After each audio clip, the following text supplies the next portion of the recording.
إن الحمد لله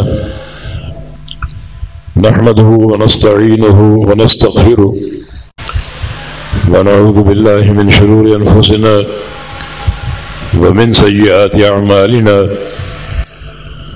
من يهده الله فلا مضل له ومن يضلله فلا هادي له وأشهد أن لا إله إلا الله وحده لا شريك له وأشهد أن محمدا عبده ورسوله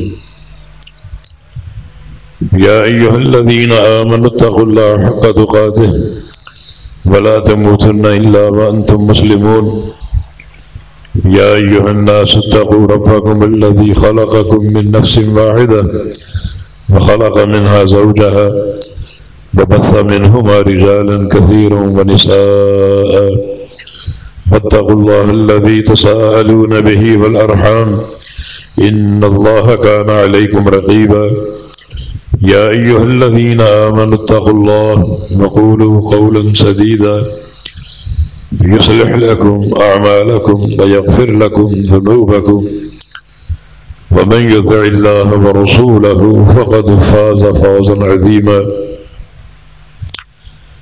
أما بعد فإن خير الحديث كتاب الله وخير الهدي هدي محمد صلى الله تعالى عليه وسلم وشر الأمور محدثاتها وكل محدثة بدعة وكل بدعة ضلالة وكل ضلالة في النار من يطع الله ورسوله فقد رشد واهتدى ومن يعص الله ورسوله فقد ضل وغوى اللهم صل على محمد وعلى آل محمد كما صليت على إبراهيم وعلى آل إبراهيم إنك حميد مجيد اللهم بارك على محمد وعلى آل محمد كما باركت على إبراهيم وعلى آل إبراهيم إنك حميد مجيد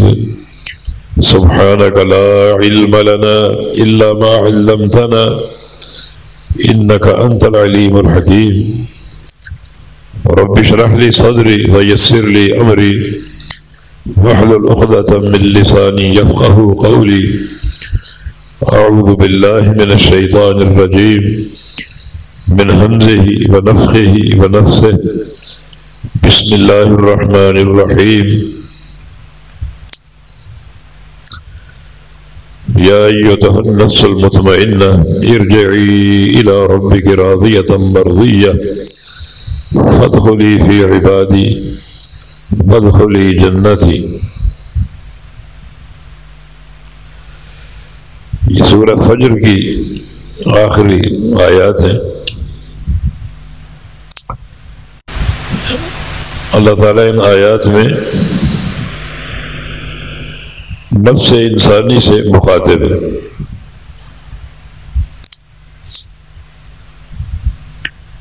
لیکن کون سا نفس؟ نفس مطمئنہ، وہ نفس جو مطمئن ہے، مسرور ہے، آباد ہے. نفس کی تین قسمیں ہیں. ایک نفس مطمئنہ، دوسرا نفس لوامہ، اور تیسری قسم نفس امارہ.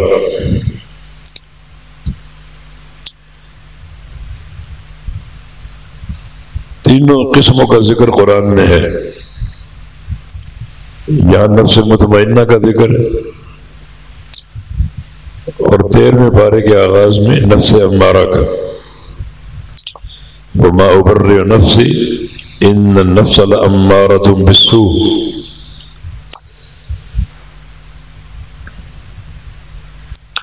اور سورہ قیامہ میں نفس لوامہ کا ذکر، فلا اقسم بالنفس اللوامہ.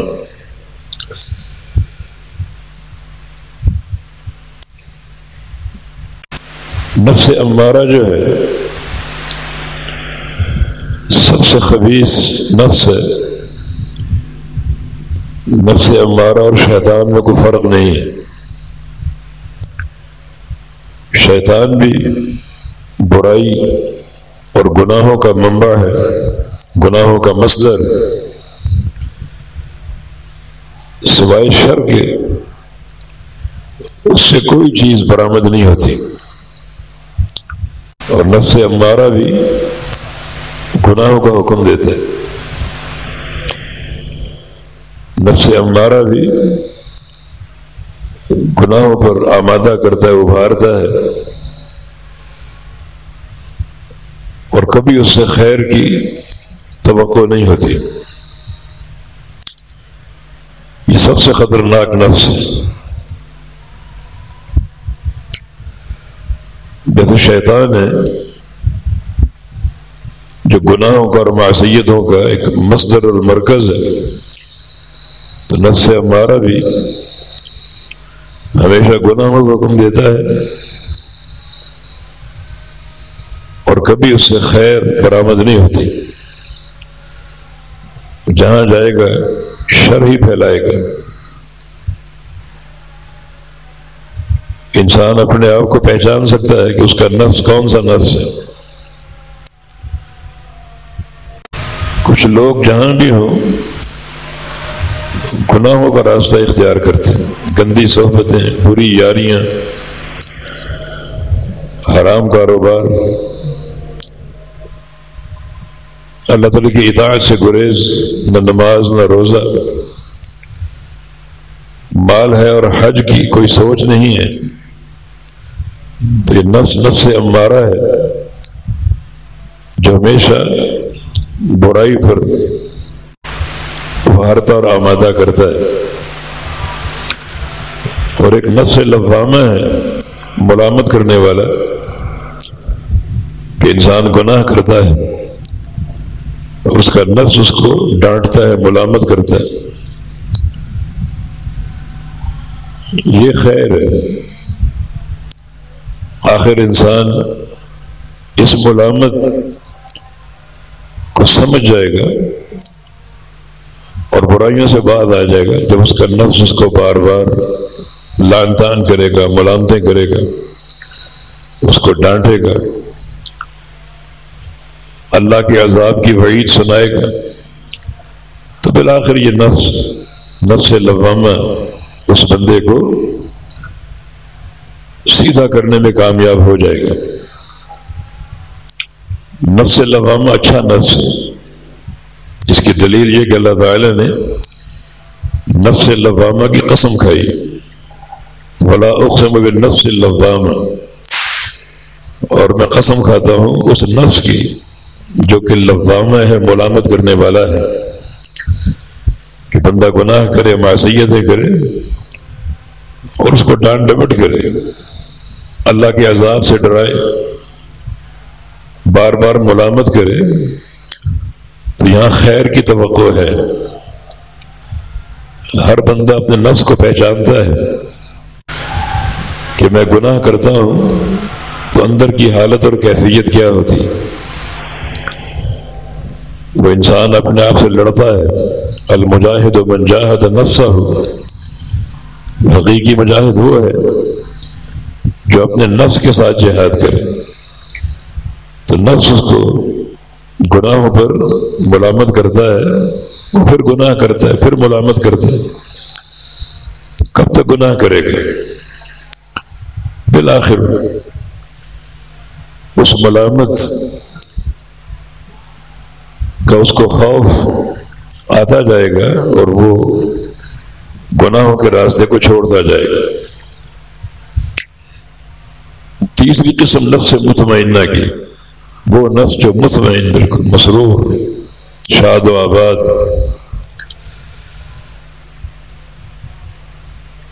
مطمئن کیسے ہوتا ہے؟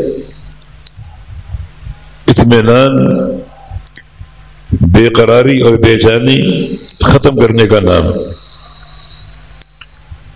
انسان بے قرار ہوتا ہے، بے چین ہوتا ہے جب اس کو بھوک اور پیاس لگتی، مقابلے برداشت نہیں. 2 دن کا 3 دن کا فاقہ برداشت کر لیتا ہے، لیکن پھر بے قراری، بڑا اضطرار،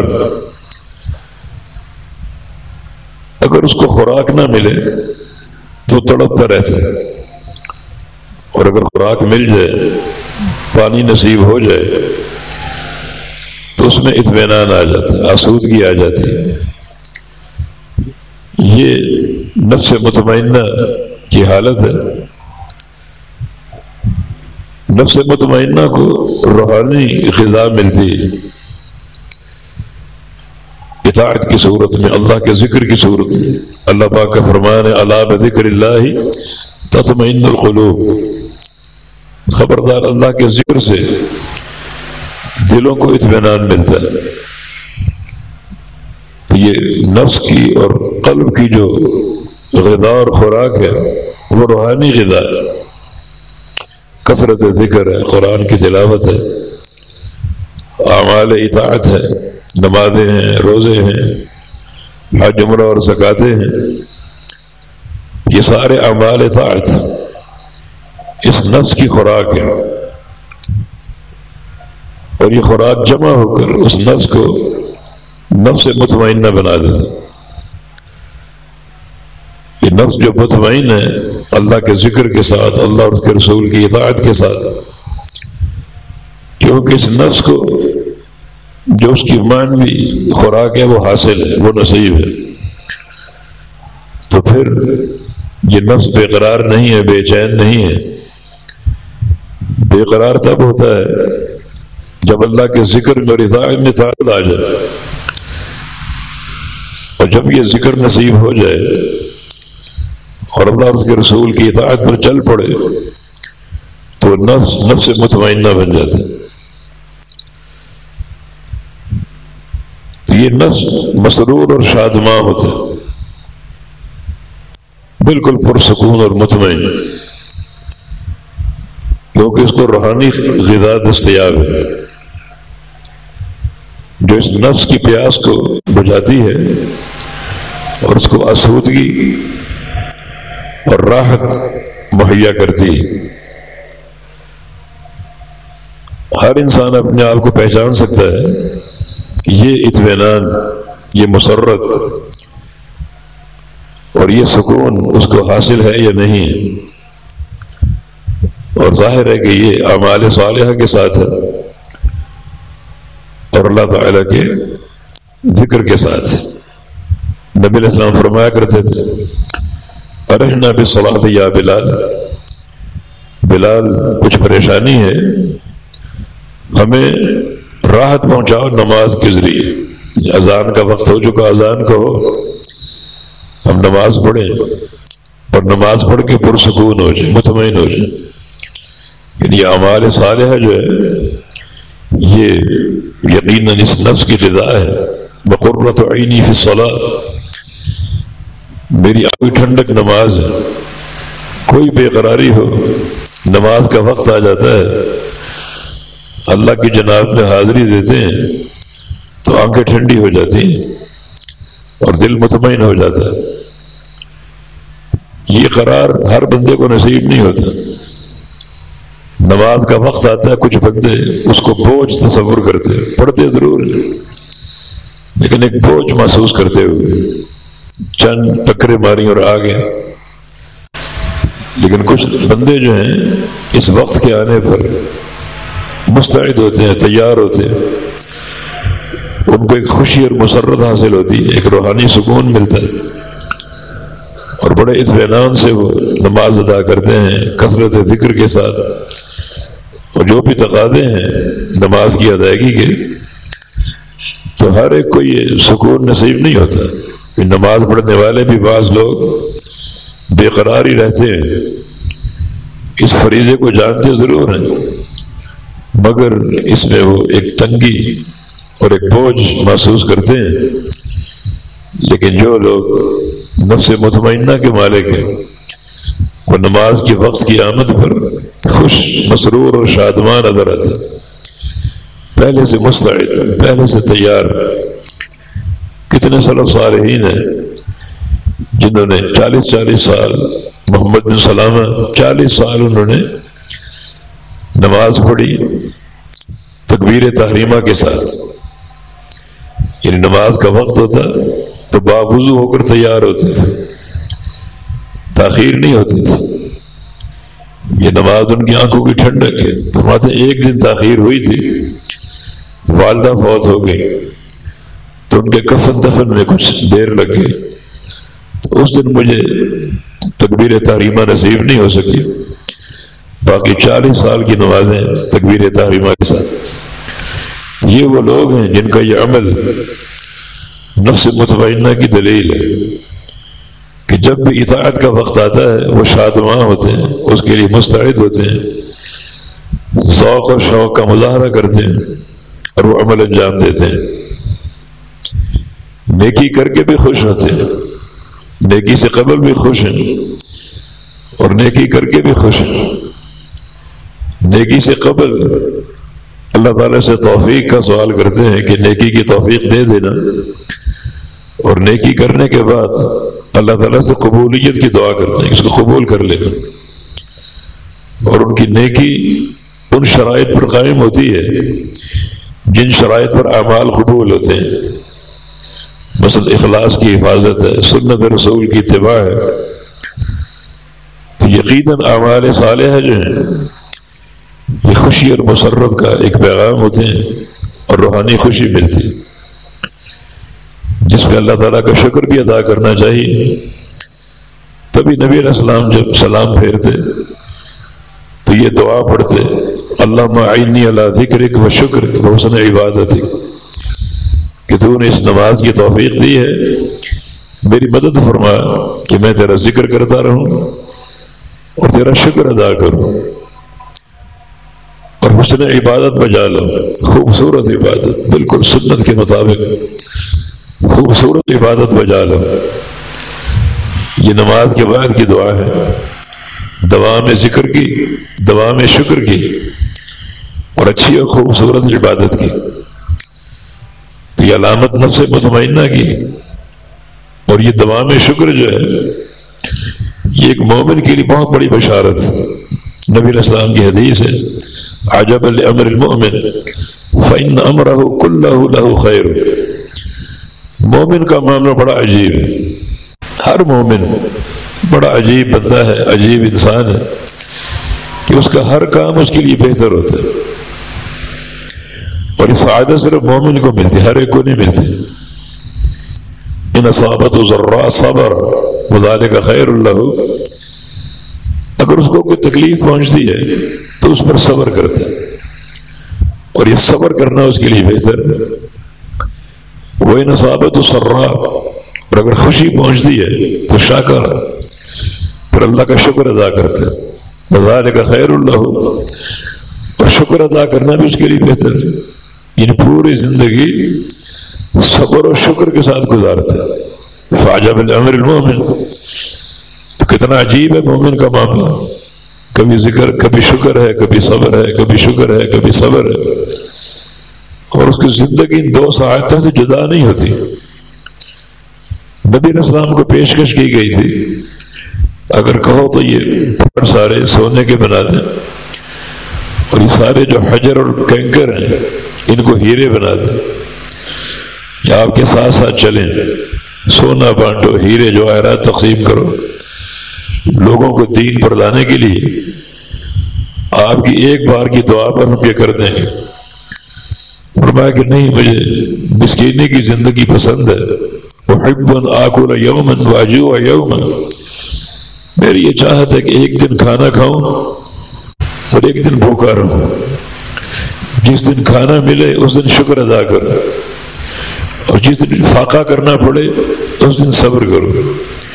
یہ دن، ایک دن شکر کے ساتھ، ایک دن صبر کے ساتھ اسی طرح زندگی بتا جاؤں، یہ میری چاہت اور خواہش۔ تو خوشی نصیب ہونے پر شکر کرنا، اللہ کا حق ادا کرنا، یہ ایک مومن سے ایک امر مطلوب ہے، اور یہ ایک ایسا معاملہ ہے جو دین کا ایک لازمی حصہ اور شعبہ ہے۔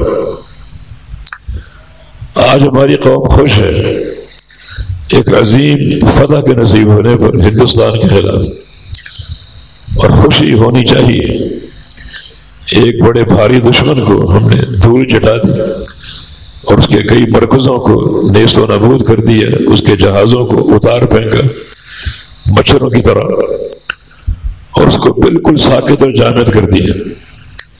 خوشی کی بات، لیکن جو چیز ہم گم پاتے ہیں وہ یہ ہے کہ فتح کے بعد جو نبی علیہ السلام کی سنت ہے وہ پوری نہیں ہو رہی۔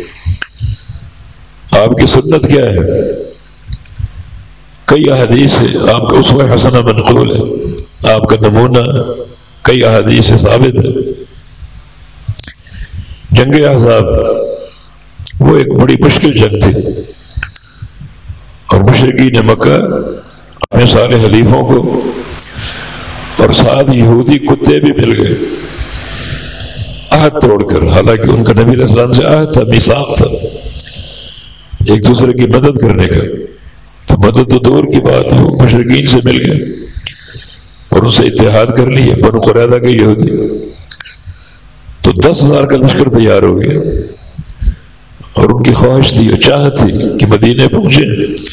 چھوٹی سی مدینہ بستی ہے اور لشکر اتنا بڑا اینٹ سے اینٹ بجا دے گا، مردوں کو قتل کر دے گا، عورتوں کو باندھی اور نوکرانی بنا لے گا، بچوں کو قید کر کے لے جائے گا خادم کے طور پر، اور یہ ساری کارروائی چند منٹوں کی ہے۔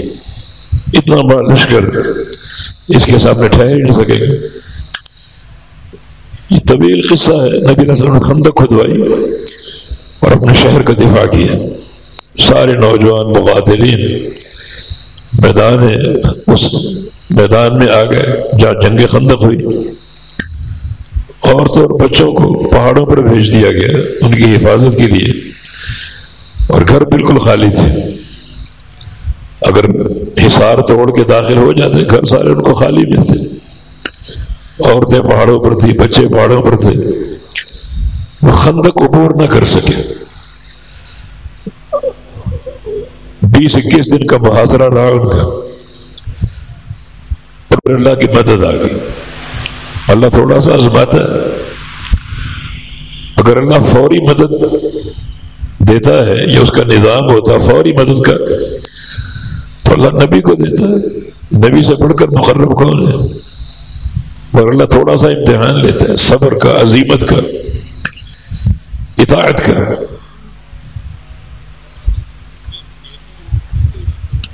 جی کہاں کوئی ڈاکٹر ہو تو ذرا یہاں آ جائیں، ایک نمازی پریشان لیٹے ہوئے ہیں، ڈاکٹر کو انہیں بھی دیکھ لے، مجھے بھی دیکھ لے، ٹھیک ہے؟ چلیں ٹھیک ہے، الحمدللہ الحمدللہ اللہ کی مدد آ گئی۔ دشمن بغیر لڑے بھاگ گیا۔ نبی علیہ السلام کی حدیث نصرت بالصبا واہلکت عاد بالدبور، میری مدد کی گئی صبا کے ساتھ۔ صبا مشرقی ہوا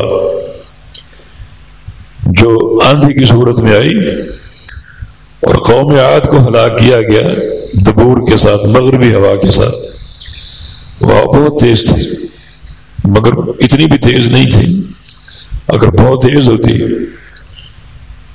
جو مکہ مدینہ میں آئی، جو خندق کے موقع پر جیسی ہوا قوم عاد پر آئی اور پوری قوم کو برباد کر گئی، ایسی ہوا اگر مدینہ میں آتی تو پوری قوم کو برباد کر دیتی۔ اللہ نے وہ ہوا ہلکی رکھی، اس طرح کہ ان کے خیمے اکھڑ گئے، ہزاروں دیگیں پک رہی تھی، 10,000 کا لشکر تھا، ان کا کھانا بنتا تھا اور دیگیں بھری ہوتی تھی اور ساری الٹ گئیں، مویشی بھاگ گئے، مشرکین مکہ کو بھی بھاگنا پڑا۔ تو اللہ نے بغیر لڑائی کے، بغیر جہاد اور قتال کے دشمن کو ہزیمت دی اور وہ شکست خوردہ ہو کر بھاگ گیا۔ اس موقع پر نبی علیہ السلام کی دعا، کوئی فخر نہیں، کوئی غرور نہیں، اپنی طاقت یا اپنے اس عظیمت کا ذکر نہیں، اللہ تعالیٰ کی توفیق اور اس کی مدد کا ذکر۔ الحمدللہ الذی صادق وعدہ ونصر عبدہ وہزم الاحزاب وحدہ. یہ دعا بڑی مقدس دعا. آپ حج اور عمرے پر جاتے ہیں تو صفا اور مروہ میں بار بار یہ دعا پڑھتے ہیں اور اللہ سے دعائیں کرتے ہیں. اس اللہ کے لیے ہر قسم کی تعریف ہے جس نے اپنا وعدہ سچا کر دکھایا، اپنا وعدہ سچا کر دکھایا. مسلمانوں کا یہ عقیدہ تھا کہ اللہ اپنے وعدے کو پورا کرے گا. منافقین یہ کہتے تھے کہ ما وعدنا اللہ ورسولہ الا غرورا، اللہ اور اس کے رسول کا وعدہ دھوکے پر قائم، دھوکے پر قائم. یہ اتنا بڑا لشکر ہم کیسے ان پر غالب آ سکتے ہیں؟ مدد کیسے آ سکتی؟ خوف و ہراس کا عالم ہے. اتنا خوف دلوں میں تاریخ کو بندہ اکیلا قضائے حاجت کو نہیں جاتا، ڈرتا ہے. تو کیسے اس پر غالب آ سکتے؟ اور ساتھ مذاق اڑاتے تھے کہ نبی علیہ السلام نے خندق کی کھدائی کے موقع پر 3 دفعہ جو اپنی کدال چٹان پر ماری تھی تو کہا تھا کہ ہلاک قیصر، ہلاک کسرا، قیصر ہلاک ہو گیا، کسرا ہلاک ہو گیا. روم بھی گیا، ایران بھی گیا، حبشہ بھی گیا. اتنی بڑی طاقتیں ان پر غالب آنے کی باتیں ہو رہی ہیں، اور یہاں حالت یہ ہے کہ بندہ اکیلا قضائے حاجت کو نہیں جا سکتا. یہ سارا وعدہ دھوکا ہے. مسلمانوں کا یہ عقیدہ بھی تھا، یقین بھی تھا کہ وعدہ سچا ہوگا. اللہ کے نبی صلی اللہ علیہ وسلم اسی وعدے کی سچائی کا ذکر کر رہے ہیں. انجز وعدہ، بس اللہ کا شکر جس نے اپنا وعدہ پورا کر دیا، جس کو اپنے آنکھوں سے ہم نے دیکھ لیا. اور پھر ونصر عبدہ، اپنے بندے کی مدد کی. وہزم الاحزاب وحدہ، ان ساری جماعتوں کو، لشکروں کو ایک اللہ نے شکست دے دی. سب اللہ کی توفیق ہے. جنگ اگر جیتی جائے تو انسان سجدے میں گر جائے، رب تعالیٰ کی حمد بجا لائے تاکہ آئندہ بھی فتح کے راستے ہموار ہوں اور آئندہ بھی نصرت اور تائید آتی رہے. یہ صحابہ کی استقامت تھی، توحید کی بنیاد اور پیغمبر علیہ السلام کی اطاعت کی بنیاد. اطاعت کی ایک مثال حذیفہ بن یمان رضی اللہ عنہ، جب یہ ساری جماعتیں بھاگ گئیں، سب صحابہ تھکاوٹ سے چور تھے اور سردی شدید تھی، شدید سردی. نبی علیہ السلام نے فرمایا الا رجل یاتینا بخبر القوم، کوئی بندہ ہے جو اٹھے اور جائے اور دشمن کی خبر لے کر آئے کہ وہ کیا کرنا چاہ رہا ہے. جیسے احد کے میدان دشمن بھاگ گیا تھا، واپس پلٹ کر آیا تھا اور نقصان پہنچا گیا تھا. یہ لوگ بھاگ تو گئے، آگے ان کے کیا ارادے ہیں؟ کوئی ہے بندہ جو دشمن کی خبر لے کر آئے، لیکن تھکاوٹ سے چور سارے اور شدت کی سردی، اٹھنا اور جانا محال تھا. آپ نے 3 بار فرمایا، کوئی اٹھ نہ سکا. اور آپ نے فرمایا کہ من یاتینی بخبر القوم یکون معی یوم القیامہ، دشمن کی خبر کون لے کر آئے گا؟ وہ بندہ قیامت کے دن میرے ساتھ ہوگا، اس کو اللہ قیامت کے روز میری رفاقت دے گا. پھر آپ نے حذیفہ بن یمان کو دیکھا، حذیفہ تم اٹھو، تم کھڑے ہو جاؤ، تم جاؤ. اب چونکہ نام آ گیا تو اٹھنا پڑنا تھا. حذیفہ اٹھے، شدت کی سردی اور گھوڑے پر بیٹھ کر روانہ ہو گئے. جو ہی میں روانہ ہوا، پتہ نہیں سردی کہاں گئی. جیسے ایک گرم حمام ہوتا ہے، اس میں داخل ہو جائیں، آگ جل رہی ہو یا ایک گرمی سی محسوس ہو، گویا میں گرم حمام میں چل رہا ہوں. ایسا موسم میرے لیے ہو گیا. دشمن کی خبر لی، دشمن واپسی کا قصد کر چکا تھا رات کے اندھیرے میں. نبی علیہ السلام نے روانہ ہوتے وقت ایک بات کہی تھی، فرمایا تھا کہ لا تدعهم علیہ، لا تدعرهم علیہ، صرف دیکھ کر آنا، دشمن کو پرانگیختہ نہیں کرنا، کوئی ایسا کام نہ کرنا کہ وہ حرکت میں آ جائے اور پلٹ ہے، صرف دیکھ کر آنا۔ وہ کہتے ہیں صرف دیکھ کر آنا، کوئی نیا کٹا نہ کھول کر آ جانا۔ حذیفہ گئے، جا کر ان کا پروگرام دیکھا، وہ جانے کی تیاری کر رہے ہیں۔ وہاں تک کہ میں نے ابو سفیان کو دیکھا آگ سینک رہا تھا اور بالکل میرے تیر کے نشانے پر تھا، بڑا بھاری دشمن، جی چاہ کے نشانہ لوں، اس کے گردن پہ تیر پہ بست کر دوں، کم از کم ایک دشمن سے جان چھوٹ جائے۔ پوری طرح تیار ہو گیا۔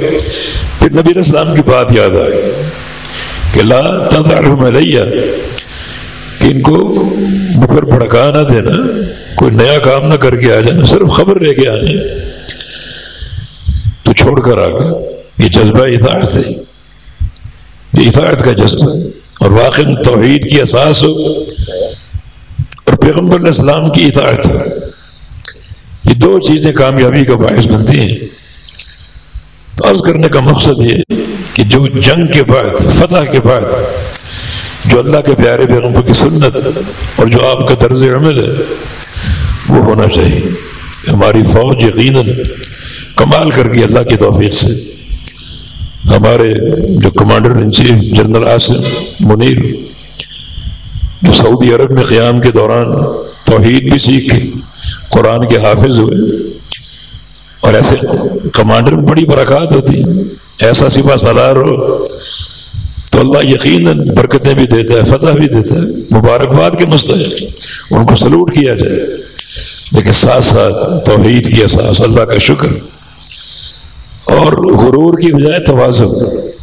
اللہ کے پیارے پیغمبر صلی اللہ علیہ وسلم مکہ میں داخل ہوئے فاتح بن کر، جس سرزمین سے آپ کو نکالا گیا تھا اس سرزمین میں داخل ہوئے۔ وَأَنْتَ حِلٌّ بِهَذَا الْبَلَدِ، اس شہر میں آپ آ کر رہیں گے، یہ ہمارا وعدہ ہے، اللہ کا فرمان۔ بظاہر کوئی حالات نہیں تھے اس وقت، مٹھی پر مسلمان مغلوب مقہور مدینے سے، مکے سے نکال دیے گئے، اور کفار کے جتھے چاروں طرف حلیف کیسے آ کر رہے، اور آ کر رہے۔ آج مکہ داخل ہو رہے ہیں، فرمایا کہ داخل مکہ متطاطئا رأسہ للتواضع، تواضع للہ۔ جب داخل ہو رہے تھے فاتح بن کر، تو فاتح کا تو سینہ کھڑا ہوتا ہے، سر تنا ہوتا ہے، ایک عجیب سا غرور ہوتا ہے، مگر نبی علیہ السلام کا سر جھکا ہوا تھا، اللہ کے لیے تواضع، آج ان کے ساری، حتیٰ کہ آپ صلی اللہ علیہ وسلم کی داڑھی کے بال آپ کی سواری کو چھو رہے تھے، اس قدر تواضع۔ اگر یہ تواضع ہو اور یہ توحید ہو، اللہ کا شکر ہو، رسول اللہ کی اطاعت کا جذبہ ہو، تو دشمن ختم نہیں ہوا، وہ چلاکیاں کرے گا، دوبارہ بھی سازشیں کرے گا۔ تو اگر پہلے سے ہم اس کا شکر ادا کریں، توحید کا مظاہرہ کریں، تو اللہ تعالیٰ آئندہ بھی کامیابیاں عطا فرمائے گا۔ لیکن یاد رکھیں، جہاد میں اور قتال کے میدان میں ذرا سی غفلت بھی بعض اوقات بربادی کا باعث بن جاتی ہے، خواہ لڑنے والی جماعت صحابہ کی کیوں نہ ہو۔ دو قصے اس پر شاہد عدل، ایک جنگ احد کا، ایک نافرمانی ہو گئی، نبی علیہ السلام نے ایک درے پر 50 صحابہ کھڑے کر دی، عبداللہ بن جبیر کی قیادت، تیر انداز، آپ یہاں کھڑے رہنا، ہم اندر میدان میں لڑیں گے اور آپ نے تیر مارنا، تیر اندازی کرنی، اور آخر تک کھڑے رہنا، تا حکم ثانی۔ تو اگر تم دیکھو فتح یاب ہو چکے، پھر بھی نیچے نہیں آنا کہ مقصد تو ختم ہو چکا، جنگ ختم ہو چکی، اور اگر تم دیکھو دشمن ہم پر غالب آ چکا، ہم کو قتل کر رہے، ذبح کر رہے، پھر بھی نیچے نہیں آنا، یہاں کھڑے رہنا۔ اللہ کے نبی کا امر تھا، نافرمانی ہوگی، وَعَصَيْتُم مِّن بَعْدِ مَا أَرَاكُمُ اللَّهُ مَا تُحِبُّونَ، نافرمانی کر بیٹھے، جب دیکھا فتح ہو چکی، دشمن بھاگ چکا، مال غنیمت صحابہ جمع کر کس لیے؟ تاکہ جمع کر کے اس کو بیت المال میں جمع کریں. یہ مال غنیمت جو ہے وہ اس کا قاعدہ یہ نہیں کہ جس کے پاس جو آ جائے اسی کا ہو جائے. ہمارے اڈیالہ والی سرکار نے، عمران خان نے بڑا گندا اور غلط جملہ استعمال کیا تھا کہ جنگ احد کے بعد جب لوٹ مار شروع ہوئی، اس کو لوٹ مار کہا ہے. یہ صحابہ کی توہین ہے، اللہ کے نبی کی جماعت کی توہین، دین اسلام کے ساتھ ایک مذاق. یہ لوٹ مار نہیں ہے. مال غنیمت جمع کرنا، ایک دوسرے کی مدد کرنا تاکہ یہ سب جمع ہو، جلدی جمع ہو، پھر وہ تقسیم ہوگا. یہ مال غنیمت کا قاعدہ ہے، لوٹ مار نہیں ہے کہ اس کے پاس جو آ گیا اسی کا. یہ لوٹ مار نہیں. تو وہ نیچے اتر آئے. خالد بن ولید جو اس وقت مشرک اور کافر تھا، بار بار پیچھے دیکھ رہے، دیکھا کہ درہ خالی ہو چکا، لشکر پر ہوگا، آؤ واپس چلتے. اب وہ مال غنیمت جمع کر رہے ہیں، یہ یقین کر کے کہ دشمن بھاگ چکا. ادھر وہ درے پر پہنچ گئے اور اچانک تیروں کی بچھاڑ کر دی. صحابہ اس کتاب نہ لا سکے، پر بڑے ہی مہیب منظر دیکھنے میں 70 صحابہ شہید ہو گئے. ہمارے شیخ عبداللہ بڈی مالوی رحمہ اللہ فرماتے ہیں میں نے احد پہاڑ کو بڑے غور سے دیکھا ہے، وہ مدینہ کے باقی پہاڑوں سے مختلف نظر آیا. اس میں تھوڑی سی سرخی کی رنگت ہے، باقی پہاڑوں میں سیاہی کی رنگت، وہ سیاہی مائل ہے، یہ سرخی مائل ہے کہ اس کی جڑوں میں 70 صحابہ کا خون تھا. اللہ تعالیٰ نے وہ شہادت دی اور وہ خون اللہ تعالیٰ نے اس سرخی کے ذریعے اس کو یادگار بنا کر باقی اور قائم رکھا. تھوڑی سی نافرمانی تھی نہیں، وہ عصائی تم نافرمانی کر بیٹھے. کرنے والے کون؟ صحابہ کی جماعت، بڑی مقدس جماعت، بڑی باقیدہ جماعت. قائد محمد الرسول اللہ صلی اللہ علیہ وسلم. مگر اللہ کا نظام ہے. جنگ حنین، یوم حنین اذ اعجبتکم کثرتکم، حنین والے دن تمہیں اپنی کثرت پر ناز ہوا. کثرت پر ناز. ہمیشہ ہم تھوڑے ہوتے ہیں، کفار زیادہ ہوتے ہیں، ہم ان کے چھکے چھوڑا دیتے ہیں. آج تو ہم زیادہ ہیں، کفار تھوڑے ہیں. آج تو ان کو گاجر مولی کی طرح کاٹتے ہیں. کثرت پر ناز ہو گیا. ناز تو اللہ کی مدد پر اور فتح نصرت پر ہونا چاہیے. قطعاً اپنے ان وسائل پر غرور نہ کرو. ہمارے پاس فلاں اسلحہ، یہ بھی سنا گیا کہ ابھی ہم نے چائنا کا اسلحہ استعمال کیا، ابھی ڈاکٹر عبدالقدیر کا اسلحہ باقی نہیں. اللہ کی توفیق اور اس کی توحید، اس کا شکر، یہ اگر موجود اور قائم ہو تو جو حروب کا سلسلہ آگے فتوحات پر منتج ہو. صحابہ کی جماعت توحید پر تھی، اللہ کے شکر پر تھی، اللہ کے رسول کی اطاعت پر تھی، تو اللہ رب العزت نے ہمیشہ جنگوں میں فتح یابی کی ہے. بڑی بڑی فتوحات سے نوازا، بڑی بڑی فتوحات سے. ایک ایک دن میں 1 لاکھ رومی قتل ہوئے. صحابہ کی جوان مرد شجاعت ہے، تواضع اور اللہ کا ذکر. رومی سپاہ سالار نے ایک موقع پر دیکھا 1 لاکھ رومی مارے گئے. جاؤ ذرا جا کر دیکھو یہ کرتے کیا ہیں. رات کو کوئی منتر پڑھتے ہیں، کوئی جادوئی عمل کرتے ہیں، کوئی کشتے کھاتے ہیں، کیا کرتے ہیں. جاسوس بھیج دی، جاؤ خیموں میں جھانکو. خیموں میں جھانکا، واپس گئے اور کہا کہ سپاہ سالار تم تو یہ 1.5-2 لاکھ کا لشکر لے کر سارا روم لے کر آ جاؤ، تم ان پر غلبہ نہیں پا سکتے. کہا کیوں؟ کہا ہم شکست خوردہ ہیں اور شرابیں پی رہے، گانے والوں کے ناچ دیکھ رہے، عیاشی. حالانکہ شکست خوردہ 1 لاکھ فوجی مارے گئے اور وہ فاتح. اور خیموں میں دیکھا کوئی قیام میں، کوئی رکوع میں، کوئی سجدے میں، اللہ کے سامنے رو رہا ہے، گر گڑا رہا ہے. اس کا شکر بھی اور مزید توفیق بھی. ایسی قوم کو کون زیر کر سکتا ہے؟ کوئی نہیں زیر کر سکتا.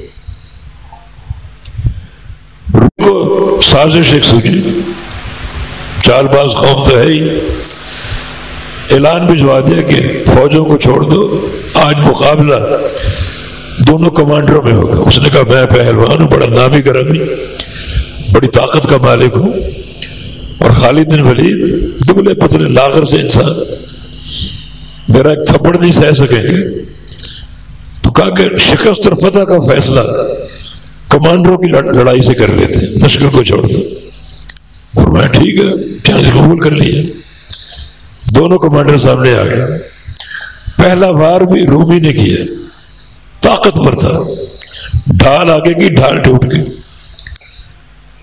اور تلوار جسم کو چھو کر نکل گئی، کچھ زخمی کر گئے. دوسرا وار خالد بن ولید نے کیا.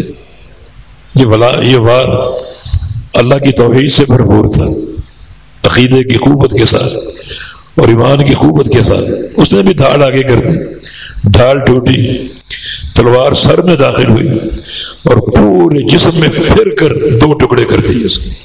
رومی سے فاصلہ. یہ طاقت ایمان کی، دبلے پتلے انسان، لاغر سے، نحیف سے، لیکن لڑائی کی قوت، یہ برکت اور طاقت اللہ کی طرف سے ہے، عقیدے کی سلامتی اور ایمان کی صلابت اور قوت کے ساتھ. تو اللہ تعالیٰ نے اس موقع پر ہم کو خوش کیا ہے، اس کا شکر. مگر اس شکر پر قائم رہیں، اس کی توحید کے تقاضے بجا لاتے رہیں، سنت رسول کے تقاضے پورے کرتے رہیں. اور یہ بات نوٹ کر لیں کہ جہاد کی کامیابی اسلحے کے محتاط پر نہیں ہے، بلکہ تعلق باللہ پر ہے. تعلق باللہ پر تحدیث نعمت کے طور پر شکر ضرور کریں، خوش ضرور، خوشیاں ضرور بجا لیں، لیکن ساتھ ساتھ وہ تقاضے جو اللہ کے پیارے پیغمبر کے دور میں تھے، جہادی الغاروں کے موقع پر، ان کو فراموش نہیں کرنا چاہیے، تاکہ اللہ کی ہدایت اور نصرت دائمی رہے، ہمیشہ رہے. تو وہی جو سورہ فجر کی آخری آیتیں جو ہم نے شروع میں پڑھی تھی، یا عباد، یا ایتھا النفس المطمئنہ، اے نفس مطمئنہ، وہ نفس جو مطمئن ہو چکی، توحید سے سیراب، اللہ کے ذکر سے سیراب، اللہ کے رسول کی اطاعت سے سیراب، بالکل مطمئن، شاداں اور فرحاں، خوش و خرم، آباد، مطمئن، پرسکون، ذکر اللہ کے ساتھ، اللہ کی توحید کے نور کے ساتھ، رسول کی اطاعت کے ساتھ، اعمال صالحہ کے ساتھ. ارجعی، لوٹا اپنے رب کی طرف، الی ربک، اپنے رب کی طرف. لوٹانے کا معنی یہ ہے تجھے رب نے پیدا کیا تھا، پیدا کر کے بھیجا تھا، رب نے بلا لیا تو لوٹا میری طرف، آ جا میری طرف، لوٹا. کیسے لوٹا؟ راضیۃ مرضیہ، اس طرح لوٹا کہ تو رب سے راضی، رب تجھ سے راضی، کیونکہ تو نفس مطمئنہ، بڑا مطمئن اور پرسکون نفس ہے تو لوٹا میری طرف اس طرح کہ تو رب سے راضی، راضیہ، راضی، خوش، مسرور، مرضیہ اور پسندیدہ، تجھ سے اللہ راضی اور تو اللہ سے راضی. اللہ سے راضی ہونے کا معنی یہ کہ اب نفس مطمئنہ ہے، جو اللہ نے آنکھوں کی ٹھنڈک کے انتظام کر رکھے ہیں وہ نظر آ رہے ہیں، تو کیوں نہ راضی ہو، کیوں نہ خوش ہو. اور مرضی اللہ کے پسندیدہ ہونے کا معنی یہ ہے کہ میرا وہ بندہ جو میری اطاعت کرتا تھا، وہ حدیث میں اللہ کی ایک صفت وارد ہے تبشبش کے نام سے. یہ تبشبش بشاشت سے ہے، چہرے کی بشاشت. بشاشت وہ خوشی جو انسان کو لاحق ہو تو وہ خوشی چہرے پر نظر آتی، رنگت سرخ ہو جاتی، چہرہ چمک اٹھتا ہے. یہ بشاشت بندوں کو حاصل ہوتی، بڑی خوشی ملے. بشاشت کی صفت اللہ تعالیٰ کی بھی ہے، اللہ بھی بشاشت فرماتا ہے، لیکن کیسے؟ جیسے اس کے لائق ہے. ہماری بشاشت ہمارے لائق ہے. ہماری بشاشت جو ظاہر ہوتی ہے تو خوشی نظر آتی ہے اور چہرہ چمک اٹھتا ہے، چہرے پر خوشی کے آثار نمایاں ہوتے ہیں. نبی علیہ السلام نے اس بشاشت کی مثال بھی دی ہے، کما یتبشبش الرجل علی غائبہ، جیسے ایک بندہ اس پر بشاشت آتی ہے، ایک ماں ہو جس کا بیٹا پردیس میں ہو، آج وہ آ رہا وطن واپس 2 سال بعد 3 سال بعد، تو کیا اس میں بے چینی ہوگی، کیا چہرے کی چمک دمک ہوگی، کیا بشاشت ہوگی، کیا اس کے استقبال کی تیاری ہوگی اپنے بچے کے استقبال کے لیے۔ یہ بندے کی بشاشت، بندے کا تبشبش ہے۔ بشاشت اللہ بھی فرماتا ہے، اور اس کی بشاشت 2 موقعوں پر۔ ایک بندہ جب مسجد میں آتا ہے، مسجد کو اپنا وطن بنا رکھا ہے اس نے، یہ تو وطن المسجد ہے، مسجد اس کا وطن ہے، وطن کو کوئی چھوڑتا نہیں، ہمیشہ مسجد میں آپ کو نظر آئے گا ہر نماز کے وقت۔ جب وہ بار بار آتا ہے تو اللہ اس کی آمد پر تبشبش فرماتا ہے، وہ بشاشت، خوشی کا اظہار، اس کی کیفیت اللہ ہی جانتا ہے۔ ہماری بشاشت یہ ہے کہ ہم خوش ہوتے ہیں، بے قرار ہوتے ہیں، چہرہ چمک اٹھتا ہے۔ اللہ کی بشاشت ایک صفت کاملہ ہے، جیسے اس کے لائق۔ اللہ دیکھتا ہے میرا بندہ ہر نماز میں پہنچتا ہے۔ اور ایک حدیث میں یہ بھی ہے کہ بندہ سفر پہ چلا گیا، کوئی تجارتی کاروباری سفر، واپس آیا، جو ہی نماز کا وقت ہوا مسجد میں پہنچ گیا۔ جب تک وہ غائب رہا، غائب تھا، آتے ہی مسجد میں آ گیا، تو اللہ اس کی آمد پر تبشبش فرماتا ہے، بشاشت کا اظہار کرتا ہے جو اللہ کے لائق۔ بشاشت کا دوسرا موقع قیامت کے دن ہوگا، جب بندے کو پکارا جائے گا حساب و کتاب کے لیے۔ یہ وہ بندہ ہے جس پر میں دنیا میں بشاشت کرتا تھا، مسجد کو مت بنا رکھا تھا، بار بار آنا، بار بار جانا، اس کا نام پکارا کہ اب وہ آ رہا ہے حساب و کتاب کے لیے، تو اللہ اس کی آمد پر بشاشت فرما رہا، خوشی کا اظہار فرما۔ یہ وہ بندہ ہے تو راضیۃ مرضیہ، تو اللہ سے راضی، اللہ تجھ سے راضی، اللہ تجھ سے خوش ہے، لوٹ اپنے رب کی طرف۔ اور فادخلی فی عبادی، میرے بندوں میں داخل ہو جائے، میرے بندوں میں داخل ہو جائے۔ یہ ایک پیغام ہے، اس پر خوب غور کرو اور کرتے رہا کرو۔ میرے عباد میں داخل ہو جاؤ، میرے بندوں میں، ان لوگوں میں جو واقعی میرے بندے تھے۔ وہ کون ہے؟ فَأُولَٰئِكَ مَعَ الَّذِينَ أَنْعَمَ اللَّهُ عَلَيْهِم مِّنَ النَّبِيِّينَ وَالصِّدِّيقِينَ وَالشُّهَدَاءِ وَالصَّالِحِينَ، انبیاء کی جماعت، صدیقین، شہداء اور صالحین کی جماعت، یہ میرے عباد ہیں، تو بھی ان میں داخل ہو جائے۔ مگر ان میں داخل ہونے کی شرط کیا ہے کہ تو بھی عباد میں سے ہو، عبد ہو، میرا بندہ۔